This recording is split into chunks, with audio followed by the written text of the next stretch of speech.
Welcome to the fourth round of the Blitz tournament. Now we are playing very specific opponent who is the member of Serbian army, and he was also Serbian champion under 18 in the past. He started with e4, c5, knight f3, knight c6, c3, knight f6, so we are in delayed Alpin. e5, knight e5, and now bishop b5 is a little specific sideline, where, to be honest, I'm already lost here. I never saw this. And I'm remembering from Rosalimo idea that knight c7 should be good, but a6 was the best option. Now bishop c4. And here directly d5 is strong move. And after e takes, queen takes, and this is a position that black should opt for. Bishop c4, e6, castles. b5. It's a little exposing the queen side. Bishop b3, c4, bishop c2. But on the other side, it looked to me stable. I'm just giving so much space for white here and entering very similar French structures. So after d5, if they take here, then I will take most probably with bishop, but he played d4. And now taking en passant on d3 is not a good option because later on I'm giving up the d4 square for his maneuvers. So I'm gonna just stick to this structure. I am aware that this position must be more comfortable for white. I played b4, but on the other hand, I didn't feel any danger. I'm just seeing that black is out of space here, and he might face some practical problems. But for the blitz, it's playable. Why not? b4. The point is, if they take, I just want to get out with my bishop. There is bishop a4, interesting move to pin the knight, but at that point I have bishop d7. If he tries some breaks with b3, then massive exchange will happen on the queen side. He played bishop g5, and now I wanted to go for bishop e7, but on the other hand, I want to keep my bishop. So instead, I went for queen d7. Bishop e7 was better move according to computer, but queen d7 is also totally fine idea. Just want to keep the pieces on the board without trading. My next plan is to go h6 and then eventually play the move bishop e7 followed by a5, rook b8, and this bishop will wait for the future to get developed. Depends what happened on the board. He decided to take, which surprised me a little bit because it's developing my bishop with tempo. Then he went knight c3. But on the other side, he gets the spot for the knight. And now I don't want to really take, of course, because then my dark squares will become weakness, and in future bishop will rotate on the other side, and that will be pure control over dark square, where white would be almost winning. So I played rook b8, of course, trying to exploit the weakness on b2 in the future. If he goes a3, then b3 becomes another weakness. So that's the reason why he played rook b1, prophylactical move against x-ray on b2. I went h6, kicking this bishop from g5 spot. So in future, maybe I can go bishop e7 back if needed.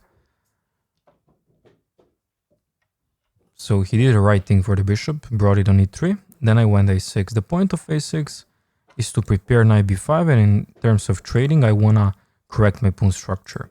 And then knight b5 together with other knight, with other pieces, we might create additional pressure here in the middle. He went knight e2, trying to expand with f4, f5, which is a logical idea. Now I should take and then go knight b5, but knight b5 also works. And I got surprised by trading here and correcting my pawn structure, to be honest. He went f4, g6 prophylaxis, and suddenly black is totally fine, even slightly better here, because the A-line gets open, and stability here with these pawns definitely shows why we are better, because we can retreat the bishop back to e7 and then push b4. He went for queen g4, and he blundered. He completely forgot that now after bishop takes d2, pawn on d4 is hanging after he recaptures, and now black is much better because this central pawn was literally everything to white in this area, because simply blocks the middle and doesn't allow these pawns to progress. Now without that pawn, he's in a big trouble, but it's also still not easy here to convert because bishop pair is bishop pair on the end of the day and they can make a lot of tricky stuff. I played b4. My point is to stop bishop c3, but even to stop bishop b4, which could be so uncomfortable idea of controlling these dark squares. So knight f5 could wait. I don't have to play it immediately unless he attacks my knight, which he did with bishop e3.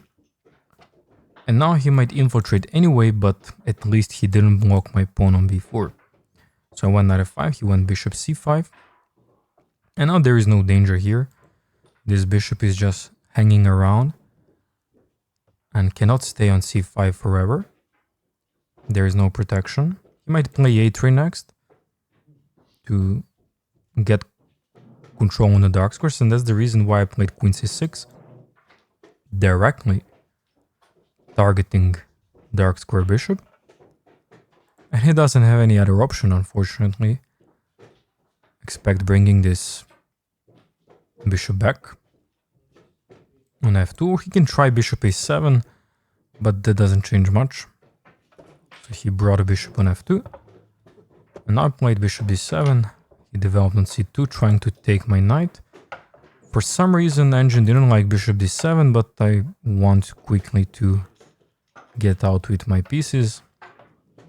He preferred to go d4, but on the other side, d4 is opening up the center, and also I don't have any more pawn on d5 that controls c4, and d4 gets exposed. But maybe he wanted d3 next. So that's why I brought my knight back, trying to save the knight from exchanges. Rook bc1. Now queen b7, trying to put a bishop here. I also want to press the clock because he's 7 seconds and I have literally 10 times more. Queen f3, bishop c6, queen g3. And now at this point I just need to play. I just need to play because he's under big time pressure. Rook a8, nice move, targeting a2. He played bishop c5 and that's already a mistake. He dropped the pawn. Then he took the knight, I took back on e7. And now it's totally winning. He played rook a1, I played check. He moved the king. And now b3. And he found a very tricky move, bishop takes, pawn takes, and queen takes. Now the only move is to take here, but I saw queen b8, but that doesn't do much because on the end of the day, after take, queen b8, king d7, he's under double attack and he's losing more material. There is no more checks and he resigned the game. That was a very tricky game. If you followed this video until the end, do not forget to leave a comment, 20%, and also visit my website for opening preparation courses that I'm playing in all these chess recaps. Thanks for watching, and I'll see you in the next one.